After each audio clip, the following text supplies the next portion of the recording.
আসসালামু আলাইকুম গাইস, আপনারা সবাই কেমন আছেন? আসলে আপনাদের সাথে নতুন একটা রেসিপি আমার মতন করে রান্না করেছি, সেটা শেয়ার করার জন্য আপনাদের সঙ্গে আসলাম। তো আমি গরম পানি করে রেখেছি।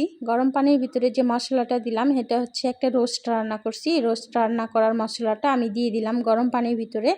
গরম পানির ভিতর দেওয়ার পরে আমি চাউল, বাদাম, কিশমিশ সব ধরনের উপকরণ এটার ভিতরে দিয়ে দিলাম। দিয়ে দেওয়ার পরে আমি গরম পানিটার ভিতর দিয়ে আমি 2টা কাজু বাদাম আর পেস্তা বাদামগুলো দিয়ে দিচ্ছি এখনই।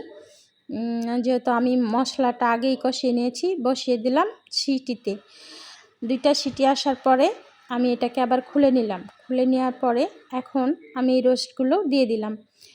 রোস্টগুলো দিয়ে দেওয়ার পরে আমি এটাকে একটু ঢেকে দিব। ভাতটা দিয়ে ঢেকে দেওয়ার পরে আমি এটার উপরে 1 চামচ ঘি দিয়ে দিব। 1 চামচ ঘি দেওয়ার পরে আমি এটাকে আবার ঢাকনা দিয়ে বন্ধ করে দিব। বন্ধ করে দিয়ে আর একটা সিটি দিব। একটা সিটি দেওয়া হয়ে গেলে তখন এটাকে মুখটা খুলে দেখব যে আমার বিরিয়ানিটা কেমন হয়েছে। এটা আমি বাসমতি চাউল দিয়ে রান্না করেছি। আপনারা চাইলে পোলাও চাউল দিয়ে রান্না করতে পারেন, সমস্যা নেই। এইরকম হয়েছে।